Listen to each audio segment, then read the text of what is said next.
Good morning mga mare. Ayan, bumubukas na nga pala kami ni Kuya Bornok ng aming munting tindahan. Ibababa nga pala namin dyan yung plastic cover na matagal nang nakalagay dyan. Pag malakas kasi ang ulan at malakas din yung hangin, pumapasok yung tubig dyan sa aming tindahan. Nababasa yung mga paninda. Ngayon yung pang-ipit ko nga lang pala dyan ay perdible. Medyo may katagalan na yung plastic cover na yan. Hindi ko pa napapalitan. Pwede pa naman siyang gamitin mga mare. Kasi buo pa yung banda. Ang gitna niya, yung mga gilid-gilid lang naman yung may sira dyan. Kaya pwede pang pagtsagaan.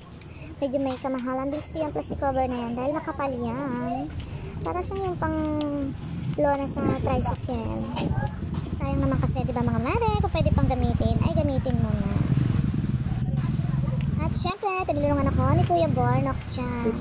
Nagtulungan lang pala kami ibaba yung lona kasi baka mamaya ay bigla na naman bubuhos ang ulan na malakas.